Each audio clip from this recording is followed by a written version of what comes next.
थोड़ा पीछे ले जाना पड़ेगा।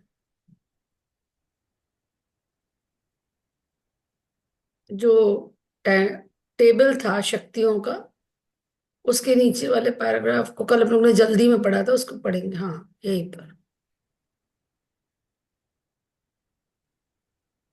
सभी को प्रणाम। हम लोग आरंभ करते हैं आज का स्वाध्याय। जैसे सभी को ज्ञात है, हम लोग पढ़ रहे हैं गायत्री महाविज्ञान, जो कि अपने आप में एक महाग्रंथ है गायत्री विद्या का, और जो कि गायत्री के परम साधक, जिन्होंने ऋषि विश्वामित्र से भी दुगनी साधना करी, इस युग के युग दृष्टा, युग ऋषि, वेद मूर्ति तपोनिष्ठ पंडित श्री राम शर्मा आचार्य जी, उनके द्वारा लिखा हुआ है। आइए परम पूज्य गुरुदेव परम वंदनीय माता जी का ध्यान करते हैं, उनका आवाहन करते हैं, वो स्वयं आए और हमारा मार्गदर्शन करें।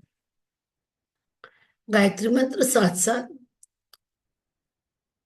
ओम भूर्भुवः स्वाहा तत्सवितुर्वरेण्यं भर्गो देवस्य धीमहि धियो यो नः प्रचोदयात्।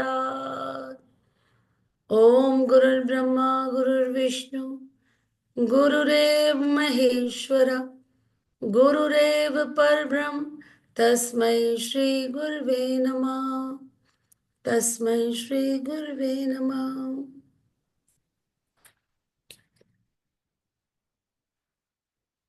कल हम लोग ने ये 24 अक्षर से रिलेटेड 24 ग्रंथियां और उसमें भरी हुई शक्तियों को एक रीडिंग लगाई थी, लेकिन हम लोग ने सोचा था कि अपने जहां पर भी हम गायत्री मंत्र के बारे में बताएंगे और यहाँ ये बताते हैं हम, तो उसको और ऑथेंटिक बनाने के उद्देश्य से कुछ जो हमारे अक्षर हैं और उसकी ग्रंथियों को हम लोग कंठस्थ करके उसके विषय में जरूर बताएं।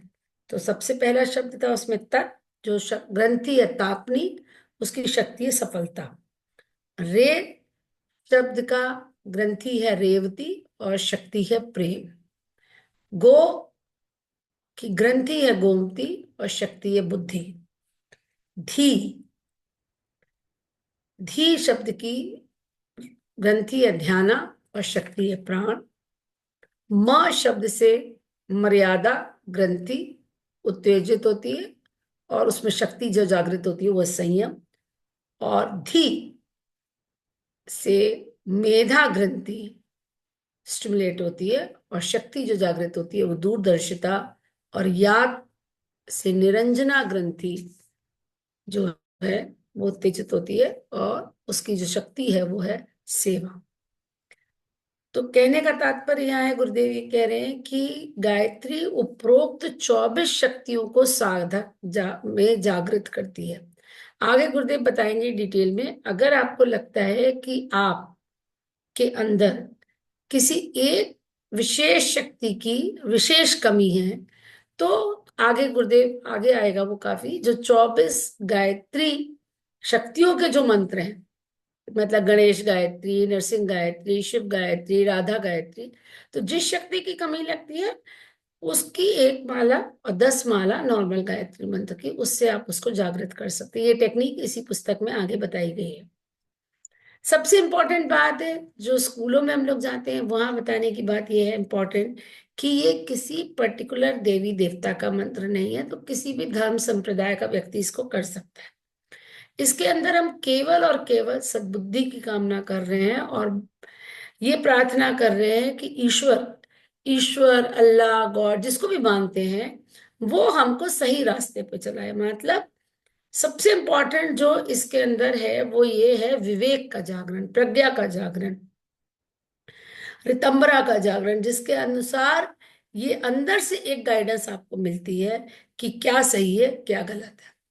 तो गुरुदेव इसी के मतलब इसी को और आप अपना पॉइंट प्रूव करने के उद्देश्य से ये शक्तियों के नाम और ग्रंथियों के नाम आपको मालूम होने चाहिए। गायत्री उपरोक्त 24 शक्तियों को साधक में जागृत करती है। ये गुण इतने महत्वपूर्ण है कि इनके जागरण के साथ साथ अनेक प्रकार की सफलताएं, सिद्धियां और संपन्नता प्राप्त होना आरंभ हो जाती है। अब ये बहुत ही कहना चाहिए सूक्ष्म होता है। ऐसा नहीं है कि आज गायत्री मंत्र हमने किया तो कल ही हमारा जागरण, वो इतना इतना सटल तरीके से होएगा, इतना मतलब कहना चाहिए आपका जो ट्रांजिशन है वो इतना ग्रेजुअल और इतना स्मूथ होगा। पर पर over a period of time आपके आसपास के लोग रियलाइज करने लगेंगे कि आपके अंदर बदलाव हो रहा है। आप खुद करेंगे वो तो है ही अलग, लेकिन आप एक वैलिडेशन ढूंढते हैं ना कि कोई और भी तो कहे मुझे ऐसा लग रहा है, लेकिन एक वैलिडेशन ढूंढते हैं कि हाँ, जब ऐसा हो कि लोग ये कहने लगे कि हाँ ये आपके अंदर चेंज है, तो समझ लीजिए कि आपकी गायत्री साधना थोड़ा आगे सही रास्ते पे चल रही है या परिपक्व हो रही है। कई लोग समझते हैं कि लाभ अनायास कोई देवी देवता दे रहा है। ऐसा नहीं है। कारण ये है कि हम अपने अंदर हो रहे सूक्ष्म तत्वों की प्रगति और परिणति को देख और समझ नहीं पाते। यदि वे समझ पाए कि उनकी साधना से क्या क्या सूक्ष्म प्रक्रियाएं हो रही हैं, तो ये समझने में देर नहीं लगेगी कि यह सब कुछ कहीं से अनायास दान नहीं मिल रहा है, वरन आत्मविद्या की सुव्यवस्थित वैज्ञानिक प्रक्रिया का ही ये परिणाम, मतलब ये मंत्र विद्या का रिजल्ट है। ये मंत्र का जो इफेक्ट हो रहा है, जो आप मंत्र कर रहे हैं गायत्री मंत्र, उसका जो परिणाम है वो हो रहा है। अंदर से आपकी आत्मिक शक्तियों का ही जागरण हो रहा है। गायत्री साधना कोई अंधविश्वास नहीं, एक ठोस वैज्ञानिक कृत्य है और इसके द्वारा लाभ भी सुनिश्चित ही होते हैं। तो जो हम यहाँ बात कर रहे हैं वो आध्यात्मिक क्षेत्र में अपने गुणों के विकास की बात कर रहे हैं, जो आपके आत्मिक क्षेत्र में परिवर्तन होगा। और जो रिसर्चेस हम लोग दिखाते हैं, वो चाहे एम्स की हो चाहे डॉक्टर रमा से सुंदर की है, वो एक्चुअली आपके ब्रेन में मतलब फिजिकल बॉडी में एक्चुअली क्या चेंजेस हो रहे हैं उसका भी रिजल्ट अल्टीमेटली गुणों के रूप में होता है। लेकिन वो उन्होंने और उसको मतलब और स्थूल उसको प्रूव करने की कोशिश की, चाहे ईजी मैपिंग से करी है चाहे एमआरआईज करे हैं ब्रेन के, उसके द्वारा ये प्रूव किया कि आपको साधना के अंदर आपके ब्रेन में क्या चेंजेस होते हैं। गायत्री ही कामधेनु में, आगे गुरुदेव लिख रहे हैं, पुराणों में उल्लेख है कि सुरलोक में मतलब देवताओं के लोक में देवताओं के पास कामधेनु गौ है। एक गाय है देवताओं की जिसका नाम है कामधेनु। वह अमृतोपम दूध देती है, वो दूध नहीं, अमृत दूध ऐसा है जो अमृत के समान है, जिसे पीकर देवता लोग सदा संतुष्ट, प्रसन्न तथा सुसंपन्न रहते हैं। माता 1 मिनट का समय चाहिए होगा, क्योंकि आज ना ग्रुप के अंदर शायद मैसेज नहीं डला, तो 2 लोगों के हमारे पास फोन आ गए, क्योंकि वो लोग शायद पुराने लिंक से ज्वाइन नहीं कर पाते ये। तो मैं 1 मिनट ग्रुप में मैसेज डाल दूं, उतनी देर पॉज हो जाएगा। हाँ ठीक है।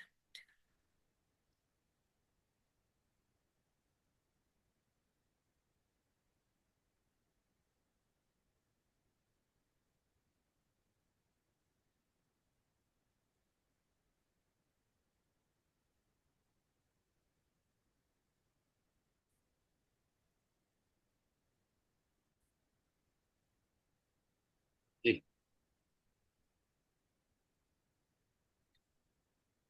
ठीक है।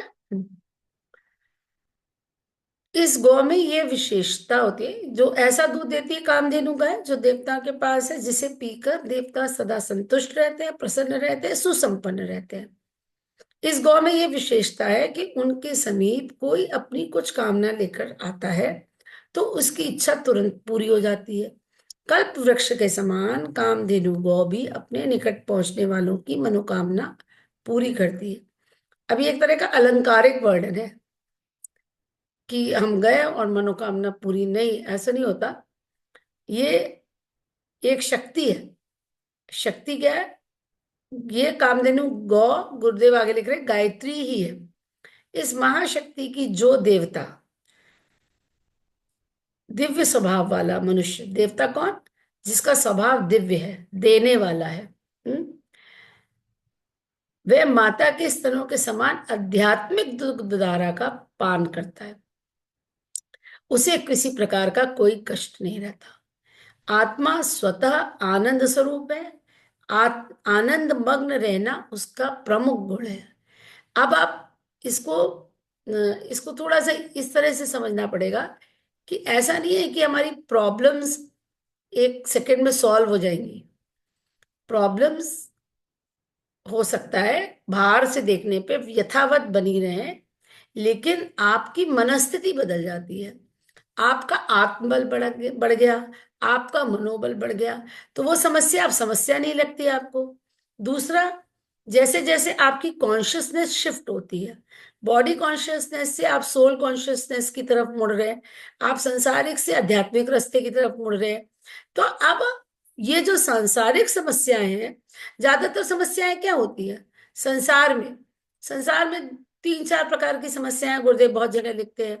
पैसा नहीं होना, सफलता नहीं मिल पाना, या घर परिवार में रिश्तों में प्रॉब्लम होती है, या दाम्पत्य की समस्या होती है, या बच्चे नहीं हो रहे होते, या बच्चे सही रास्ते पे नहीं चल रहे होते। तो ये तीन चार प्रकार की मेजर प्रॉब्लम्स हैं आप देखेंगे। या एक, हाँ, एक स्वास्थ्य संबंधी समस्या, ये होती है ज्यादातर। लेकिन जैसे ही आप क्या है, आप गायत्री का जप करते हैं, धीरे धीरे धीरे धीरे आपके आत्मबल का विकास होता है। और अगर आप सही में गुरुदेव से जुड़ते हैं, गायत्री साधना करते हैं, तो धीरे धीरे आपका जो अंतर्दृष्टि है वो इस तरह से जागृत होती है कि अब आपको जो शरीर संबंधित समस्याएं हैं वो गौण लगने लगती हैं। आप अपनी आत्मिक प्रगति के ऊपर ध्यान देते हैं। आप हर सिचुएशन में, हर रिलेशन में आप आध्यात्मिक समाधान ढूंढते हैं। ये स्थिति तो पहले भी थी। मान लीजिए कोई व्यक्ति आपका अपमान करता है, पहले की स्थिति अगर होती तो आपको बहुत बुरा लगता, आपको बहुत कष्ट लगता। आपको कोई एक गाली सुनाएगा तो आप भले ही मुंह से ना बोले, लेकिन मन ही मन आप उसको 1000 गाली जरूर सुना देंगे, है ना? ऐसी स्थिति हर के जीवन में रही होगी कि अरे हम ऐसा होता तो हम ऐसा बोल देते, वैसा बोल देते। भले ही आपका स्वभाव इतना उग्र ना हो कि आप मुंह पर जवाब दे सकें, लेकिन मन में तो सबके आता है। लेकिन धीरे धीरे धीरे धीरे जब आप ये सोचते हैं कि अरे इसने मेरा अपमान किया तो चलो मेरा कुछ कर्म कटा, या कभी मैंने पिछले किसी जन्म में इस व्यक्ति के साथ कुछ बुरा किया होगा, भले वो निकट का हो कोई, तो अब आपका जो दृष्टिकोण है वो पूरा उलट गया, पूरा चेंज हो गया। तो अब आपको उतना बुरा नहीं लग रहा। उस व्यक्ति के प्रति आप प्रत्युत्तर देने के लिए आप एकदम वो नहीं आते कि रिएक्शन में आ जाएंगे, मुझे तुरंत रिएक्ट करना है। दूसरी बात, एक स्टेप और आगे, दूसरी बात उसको एक्सेप्ट कर लेते हैं, आपको गुस्सा नहीं आता। तीसरी, और जब और साधना आपकी बढ़ती है तो उस व्यक्ति के प्रति जो आपके प्रति कोई गलत करे, आपको कोई द्वेष नहीं होगा, आपको आवेश नहीं आएगा। कोई गलत भाव परमानेंट तरीके से ट्रांजिएंट हो सकता है, अभी हम इतने देवतुल्य नहीं, ट्रांजिएंट हमको हो सकता है, थोड़ी देर के लिए कुछ खराब लगे, लेकिन परमानेंट कोई भाव नेगेटिव रूप में नहीं बनेगा। ये हर कोई गायत्री साधक इसको कंफर्म कर सकता है। फिर जब कोई ऐसा नेगेटिव इमोशन हो ही नहीं रहा तो आप प्रसन्न रहेंगे, आप आनंद में रहेंगे। इसी को गुरुदेव कह रहे हैं कि आत्मा स्वतः आनंद स्वरूप है। देवता स्वर्ग में सदा आनंदित रहते हैं। स्वर्ग में क्या रहते हैं? जहां देवता रहते हैं उस जगह को स्वर्ग कहते हैं। तो अगर देवतुल्य व्यक्ति हैं सब एक जगह इकट्ठे, तो वही स्वर्ग है और वहां सदा आनंद ही रहता है। आनंद मग्न रहना आत्मा का प्रमुख गुण है। दुखों के अटते और मिटते ही वे अपने मूल स्वरूप में पहुंच जाते हैं। और दुख कहाँ है? दुख और सुख सब कुछ अंदर ही है। हमारे मन में, मस्तिष्क में हम जैसी पिक्चर बना लेते हैं, उसी से दुख होता है, उसी से सुख होता है। एक परिस्थिति में आदमी दुखी रह सकता है, उसी परिस्थिति में दूसरा व्यक्ति सुखी रह सकता है, क्योंकि हमने अपने विचार के अनुसार जैसे उसको बनाया। मनुष्य भी भूलोक में उसी प्रकार आनंदित रह सकता है यदि उसके कष्टों का निवारण हो जाए। गायत्री कामधेनु मनुष्य के सभी कष्टों का समाधान कर देती है। अब आगे गुरुदेव बताएंगे कि किस प्रकार के कष्ट होते हैं और किस प्रकार से उनका निवारण होता है। तो त्रिविध दुखों का निवारण, समस्त दुखों के, अभी हमने इतनी सारी प्रॉब्लम्स जो बताई कि संसार में क्या क्या प्रॉब्लम्स हो, उसको तीन तरह से गुरुदेव ने तीन ब्रॉड ग्रुप्स में उसको डिवाइड किया है। समस्त दुखों के कारण तीन है: अज्ञान, अशक्ति, अभाव। जो इस तीनों कारणों को जिस सीमा तक अपने से दूर करने में समर्थ होगा, वह उतना ही सुखी बना रहेगा। अभी जो हम बात कर रहे थे वही गुरुदेव आगे लिख रहे हैं कि अज्ञान के कारण मनुष्य का दृष्टिकोण दूषित हो जाता है। वह तत्व ज्ञान से अपरिचित होने के कारण उल्टा सीधा सोचता है और उल्टे काम करता है। तदनुरूप उलझनों में अधिक फंसता जाता है और दुखी बनता है। स्वार्थ, भोग, लोभ, अहंकार, अनुदारता और क्रोध की भावनाएं मनुष्य को कर्तव्यच्युत करती हैं और वह दूरदर्शिता को छोड़कर क्षणिक, क्षुद्र एवं हीन बातें सोचता है तथा वैसे ही काम करता है। स्वार्थ, सबसे पहले अपना ही अपने ही बारे में सोचना, इस सिचुएशन में हमको क्या लाभ है। आपको पता होना चाहिए आज ऐसा जीवन है कि अगर जो लोग शांति कुंज के बारे में नहीं जानते हैं, जो लोग गायत्री परिवार को नहीं जानते हैं, उनका पहला क्वेश्चन ये होता है कि आप इस मिशन के लिए काम करते हैं तो आपका क्या लाभ होता है। वो सांसारिक लाभ की बात करते हैं। कई लोग ये तक कहते हैं, अभी भी कई डॉक्टर्स मुझे मिलते हैं, अच्छा डॉक्टर सारस्वत चले गए, उन्होंने प्रैक्टिस बंद कर दी, तो उनको वहां क्या सैलरी मिलती है। मतलब कोई इमेजिन नहीं कर सकता है आज ऐसी दुनिया है कि कोई निस्वार्थ भी कोई काम हो सकता है। सब उसमें ये ढूंढते हैं, स्पेशली मॉनेटरी गेन्स की जहां बात कर रहे हैं हम लोग, वो स्वार्थ। हर व्यक्ति इस सिचुएशन में सबसे पहले ये देखता है कि इसमें मेरा क्या लाभ है, तब वो उस काम को करता है ना। जिसे हम कहते हैं ना आजकल बहुत प्रोफेशनलिज्म हो गई है। तो प्रोफेशनलिज्म किस स्तर की है कि यदि आप किसी इसमें है, किसी आयोजन में है, किसी सेलिब्रेशन में है, कुछ है, तो इस तरह की, इस तरह के, वो अलग बात है कि आप जैसा सोचोगे तो आपको वैसे ही लोग मिलेंगे, लेकिन मैं आपको प्रैक्टिकल एक संसार का उदाहरण बता रही हूँ। अगर आपसे कोई उसका स्वार्थ नहीं टकराता तो कहो वो आपको जानते हुए भी कोई आपको मुस्कुराकर आपका अभिवादन भी नहीं करेंगे, उसमें भी टाइम वेस्ट होता है लोगों का। क्योंकि उनका कैलकुलेशन एकदम फिट है कि लाभ कहाँ हो रहा है वहां मुझे टारगेट करना है। जितनी ये प्रोफेशनल गेट टुगेदर्स होते हैं, सो कॉल्ड पार्टीज होती, किसी भी क्षेत्र में, मैं तो मेडिकल का बात बता रही हूँ, आप अपने व्यवसायिक लोगों की भी बहुत सारी गेट टुगेदर्स होती हैं, जो जिस क्षेत्र में है, कला में, हर क्षेत्र में। लेकिन स्वार्थ का इतना बोलबाला है आज की दुनिया में।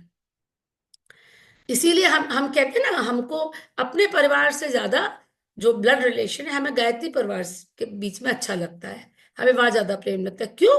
क्योंकि हमारा किसी से एक दूसरे से स्वार्थ नहीं है, हम केवल गुरु के प्रेम से जुड़े हुए हैं। तो वहां हमारा कोई स्वार्थ नहीं होता है, इसलिए हमें अच्छा लगता है, क्योंकि एनर्जी राइज करती है। इसको साइंटिफिक भाषा में बोला गया है, जब वेवलेंथ मिलती है एक दूसरे के प्रति और एनर्जी एडअप होती है, उसे हम कहते हैं कंस्ट्रक्टिव इंटरफेरेंस। जब वेव्स को आप ऐड करेंगे, एनर्जी को ऐड ऑन करेंगे, और जब हमारे विचार एक दूसरे को काटते हैं, भावना एक दूसरे को काटती हैं, मतलब हम विरोध में हैं, मन में भी भेद है, मत में भी भेद है, तो उसे कहते हैं डिस्ट्रक्टिव इंटरफेरेंस। तो वहां की एनर्जी डाउन चली जाएगी, जिसे आप पॉजिटिव या नेगेटिव वाइब्रेशंस के रूप में भी समझते हैं। फिर दूसरा है भोग। अब भोग में आदमी, आज देख लीजिए आप, संसार जो पूरा भोग में पड़ा हुआ है। कोविड में लगता था कि थोड़ा बदलाव आया है, लेकिन फिर वो दुनिया उसी गति से चल रही है। लोभ, लोभ में इतना आदमी आज फंसा हुआ है कि वही 99 के फेर में पड़ा रहता है। अहंकार, और जब ये सब मटेरियल गेन्स हो जाते हैं तो उसका एक ही एक उद्देश्य होता है, उसको प्रदर्शित करना, उसको दिखाना। हर हर मतलब जो आज जितना भी, जो भी हमारे हमने इकट्ठा किया, जब तक वो हम किसी को दिखा नहीं ले, तो उसके पीछे हमारी मंशा ये होती है कि लोग हमें जाने, अप्रिशिएट करें, हमें माने। पैसे के बाद जो दूसरी इच्छा मनुष्य की होती है वो है पावर, है ना। पैसे के बाद पावर, क्यों? अहंकार, अहंकार की पुष्टि। अनुदारता, अब अनुदारता में आप देख लीजिए कि गुरुदेव का एक सद्वाक्य है कि आप दूसरे के साथ वैसी उदारता बरतो जैसी ईश्वर ने आपके साथ बरती है। पर इस पे कहाँ विचार करते हैं हम अपने तो हजार गलती करके भगवान से माफी मांगते हैं कि हमको माफ कर दो ईश्वर, हम आगे से ऐसा नहीं करेंगे। लेकिन घर का नौकर अगर एक कोई चीज तोड़ दे तो फिर आप देखिए आपकी कितना एटीट्यूड बदल जाता है। तो ये क्रोध। और जब आप परिस्थितियों से सामंजस्य नहीं बैठा पाते, या आपके अंत्य क्षेत्र में जो जिस तरह के भाव उठ रहे हैं और बाहरी क्षेत्र में, दोनों में ट्रांसपेरेंसी नहीं होगी। तीसरी चीज, या आप जो एक्सपेक्ट कर रहे हैं वो नहीं पूरा हो रहा, इच्छाएं जब आपकी पूरी नहीं होती अतृप्त, तब आपको क्रोध आता है, उसमें आप मैच नहीं कर पाते। तो यहाँ पे मतलब एक फिर वो स्वभाव बन जाता है कि वो अननेसेसरी रिएक्ट करने का। तो वो भी क्रोध भी क्या है कि क्रोध भी आपकी आध्यात्मिक उन्नति के साथ साथ धीरे धीरे खत्म होने लगता है। अगर आपका क्रोध शांत हो रहा है तो इसका मतलब ऑटोमेटिकली बिना बहुत ज्यादा एफर्ट किए हुए, तो इसका मतलब आपकी साधना सही दिशा में। ये सब भावनाएं जो है मनुष्य को कर्तव्यच्युत करती हैं। और गुरुदेव ने एक ही लाइन बार बार कही है कि यदि हर व्यक्ति अधिकार की अपेक्षा कर्तव्यों पे ध्यान देने लग जाए, हम अधिकार की बात पहले करते हैं कि ऐसा क्यों नहीं हुआ, मेरे साथ ऐसा क्यों नहीं हुआ, मुझे ये क्यों नहीं मिला, ये क्यों नहीं हुआ, उसकी अपेक्षा केवल हम ये देखें कि हमें क्या करना था उस सिचुएशन में, वो कर्तव्य, तो हम कभी परेशान नहीं होंगे। और यहाँ वो कर्तव्यच्युत होकर के दूरदर्शिता को छोड़ करके, जिस दूरदर्शिता से काम करना चाहिए था उसको छोड़ करके क्षणिक, क्षुद्र एवं हीन बातें सोचता है, जो मानवीय जीवन के लिए उपयुक्त नहीं है, तथा वैसे ही काम करता है। तो ये हर सिचुएशन में अप्लाई करने के लिए, इसलिए मैंने इसको इतने डिटेल में आपने पढ़ा। आपके ही शायद लैपटॉप से आपकी ही वॉइस जो है वो इको कर रही है, क्योंकि मैंने सिस्टम में चेक करा सारे लोग म्यूट हैं, कोई भी अनम्यूट नहीं है, लेकिन वॉइस रिपीट हो रही है। क्या कोई साउंड सिस्टम या कुछ है आपके वहां पे? नहीं, कुछ भी नहीं है, कुछ भी नहीं है। चलिए ठीक है, कोई नहीं, करते हैं अब 10 मिनट। नहीं, कुछ भी नहीं है इसमें। मेरे पास ना कोई मेरा मोबाइल ऑन है, ना मैंने किसी से ज्वाइन कर रखा है। ये तो तब होता है जब आप दो सिस्टम से ज्वाइन करते हैं। ये मैंने नहीं किया हो। फलस्वरूप उसके विचार और कार्य पाप में होने लगते हैं। अब अनजाने में जब आप का दृष्टिकोण आध्यात्मिक नहीं है, या आप लोभ, मोह, स्वार्थ, अनुदारता, आवेश इसमें फंसे हैं, तो आपका अनजाने में आपसे गलत काम होते हैं, पाप होने लगते हैं। और जब पाप होते हैं तो पापों का निश्चित परिणाम दुख है। पाप की परिणति दुख में होगी, पुण्य की परिणति सुख में होगी। दूसरी ओर अज्ञान के कारण वे अपने और दूसरे सांसारिक गतिविधियों के मूल हेतुओं को नहीं समझ पाता। फलस्वरूप असंभव आशाएं, तृष्णाएं, कल्पनाएं किया करता, धरातल पे नहीं रहता। जो इच्छाएं बढ़ती जाती हैं, दूसरों से अपेक्षाएं बढ़ती जाती हैं, अतृप्त इच्छाएं, जैसे तृष्णा कह सकते हैं, और जो भूख है वो तृष्णा है। और कल्पना है, कल्पना है मतलब अनरियलिस्टिक अप्रोच इन लाइफ। अगर हम बच्चों से, हम लोग स्कूल में अवश्य एक बात कहते हैं कि अगर एक गोल बनाया है कि मुझे आईएएस बनना है, तो आईएएस बनने के लिए मेहनत भी करनी पड़ेगी।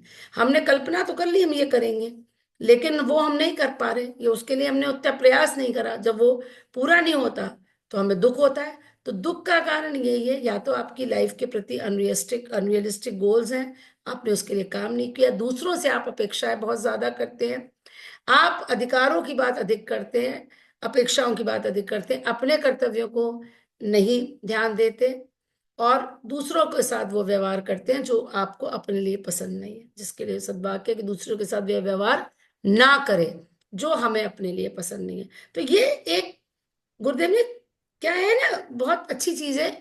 ये जो सद्वाक्य है ना, इनको आप सद्वाक्यों की तरह मत लीजिए। ये एक तरह के फॉर्मूला है जीवन जीने के। जैसे आप मैथ्स का कुछ लगाते हैं, थ्योरम लगाते लगाते, तो फॉर्मूला अगर सही फिट है तो आपका आंसर सही आएगा। इसी तरह से जीवन में अगर ये छोटे छोटे फॉर्मूला लगा लिए जाए, हर सिचुएशन में हम ध्यान कर ले, ध्यान कर ले, और जब आप ध्यान से इन्हें पढ़ेंगे, सबसे बढ़िया तरीका है एक कैलेंडर वो रखिए गुरुदेव के सद्वाक्य का, और पलटते रहिए। तो जरूर पढ़िए, उस दिन मेरे टेबल पे रहता है, तो जब टेबल पे बैठ के वो लाइन जरूर पढ़ते, वो कैलेंडर मतलब उस तारीख का वो जरूर पढ़िए। तो वो बार बार रिपीट होता है, तो पर्टिकुलर सिचुएशन में जब आप फंसते हैं तो आपको वो याद आ जाती है बात, उसको फिट करिए, तो आपको फिर अपनी गलती का एहसास हो जाएगा और उसमें समाधान भी मिल जाएगा। फलस्वरूप ये तुमने कर लिया, इस उल्टे दृष्टिकोण के कारण साधारण सी बातें उसे बड़े दुख में दिखाई देती हैं। इतनी छोटी छोटी बातों में लोग फंसे रहते हैं, छोटी छोटी, उसने ऐसे कह दिया, उसने वैसे कह दिया, हमको, मतलब इन, और आप देखो अगर ध्यान से, इररेलेवेंट, इररेलेवेंट आपकी एनर्जी को लो कर रहा है वो, कुछ भी नहीं, उसमें कोई तथ्य नहीं है, पर आप दुखी हैं उससे, आप बहुत परेशान हैं, है ना, जबकि बिल्कुल कोई दुख की बात ही नहीं। तो ये बहुत, ये मतलब आता है, या तो ये कहिए कि थोड़े समय बाद आता है, हाँ, लेकिन वो एक उस प्रोसेस से सबको, वो जो प्रोसेस है ना ग्रूमिंग की, साधना की, जिसके अंदर आपकी थोड़ी सफाई भी होती है, तो वो उससे निकलना पड़ता है, जिसके कारण वह रोता चिल्लाता रहता है। तो आत्मियों की मृत्यु, साथियों की बिन रुचि, परिस्थितियों का उतार चढ़ाव स्वाभाविक है, पर अज्ञानी सोचता है मैं जो चाहता हूं वही सदा होता रहे। ये सबसे बड़ी प्रॉब्लम है। मैंने ऐसा कहा, मैं ऐसे चाहता था, यहाँ पे ये अपने संगठन में भी समस्या आती है कि हमने ऐसा सोच लिया, ये ऐसा होना चाहिए। इसके लिए संवाद बहुत जरूरी है, और थोड़ा सा इजी गोइंग, ठीक है, हो गया, कोई बात नहीं। लेकिन अगर आपका वही पैटर्न रहता है तो इसका मतलब आपकी साधना सही नहीं है। आपने रियलाइज तो कर लिया कि हमने ये गड़बड़ किया या इसमें हमें चेंज करना चाहिए था, लेकिन फिर वो पैटर्न बन रहा है, रिपीट हो रहा है, तो इसका मतलब अभी कहीं काम करने की जरूरत है। तो ये पॉइंट बहुत इंपॉर्टेंट है। अज्ञानी सोचता है कि मैं जो चाहता हूं वही सदा होता रहे। ये अज्ञानता की निशानी है कि जो मैं चाहता हूं, इसका मतलब अभी उदारता नहीं आई। प्रतिकूल बात सामने आए ही नहीं, ऐसा हो ही नहीं सकता। ऐसा हो नहीं सकता कि हम कुछ भी कार्य करें, किसी से भी मिले, किसी से हमारे रिश्ते हों, कभी प्रतिकूलता नहीं आए। अच्छे अच्छे बेस्ट ऑफ फ्रेंड्स में भी कभी कभी लड़ाई होती है ना। सभी रिश्तों में कभी कभी ना प्रतिकूलता आती, परिस्थिति में आप प्लान कुछ करके चलते हैं और होता कुछ है, तो वो प्रतिकूलता है। लेकिन वो यही तो टेस्टिंग है कि प्रतिकूलता में आपने कैसे निर्णय लिया या कैसे बिहेव किया।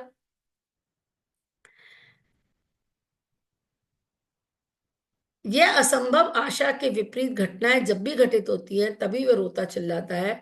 तीसरे, अज्ञान के कारण भूलें भी अनेक प्रकार की होती हैं, समीपस्थ सुविधाओं से वंचित रहना पड़ता है, यह भी दुख का हेतु है। इस प्रकार अनेक दुख मनुष्य को अज्ञान के कारण प्राप्त होते हैं।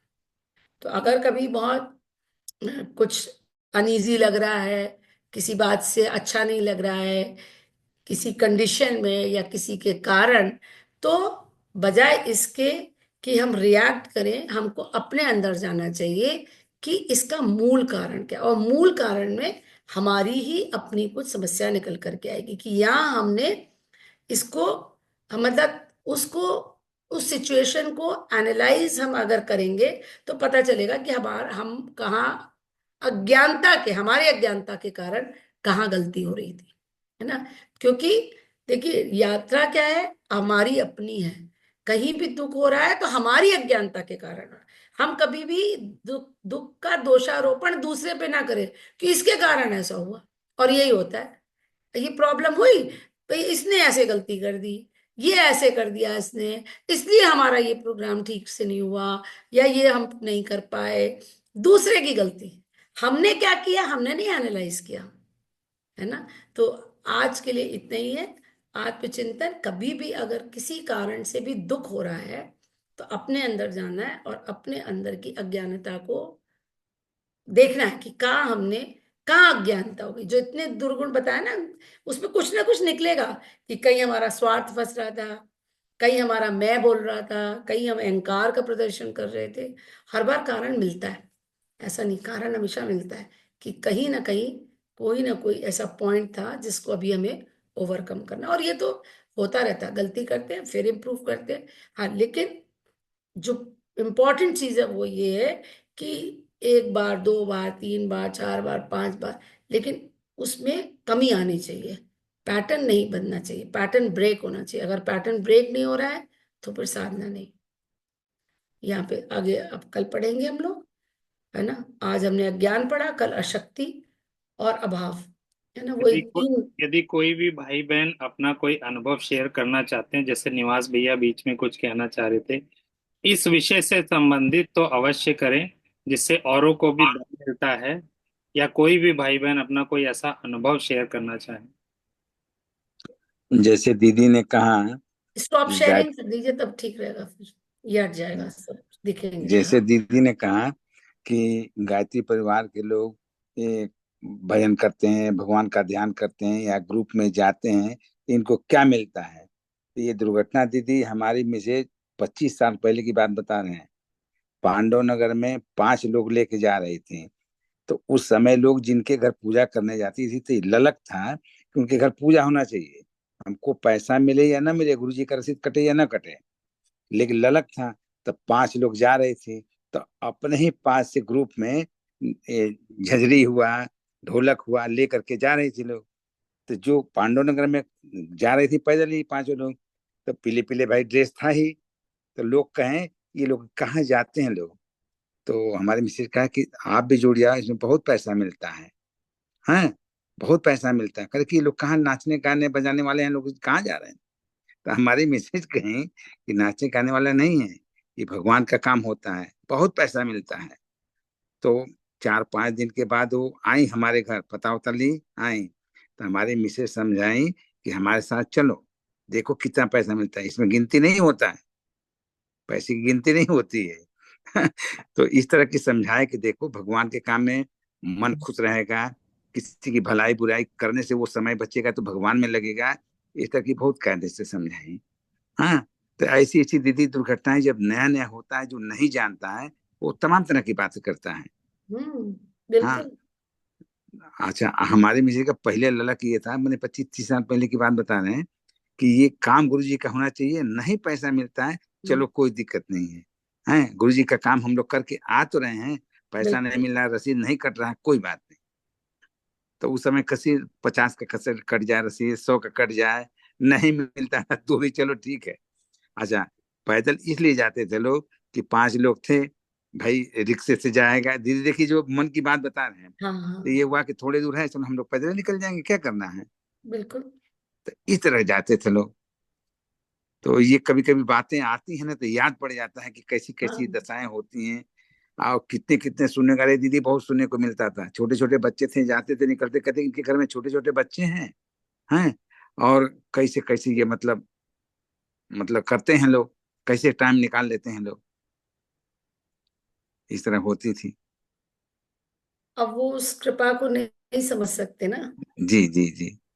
है ना। लेकिन ये है कि धीरे धीरे जो आया वो बहुत पाया, जो जाना है वो बहुत पाया। बस ऐसा बस, नहीं है कि हमारे गायत्री परिवार के मिशन में जुड़ने वाला व्यक्ति को कुछ न मिला, ऐसा हो ही नहीं सकता। ऐसा हो ही नहीं सकता, ये तो तो पक्की बात। ये तो हर परिजन इस बात को प्रूव करता है, अंतरात्मा से जानता है कि शायद वो एक अंश मात्र भी नहीं कर पाता है, जितना गुरुदेव मतलब पहले से दे के रख देते हैं।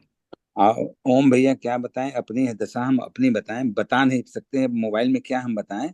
लेकिन ऐसी ऐसी दुर्घटनाएं जो गायत्री परिवार का जुड़ा है उसके जीवन में बहुत घटा है, ऐसा कुछ नहीं है।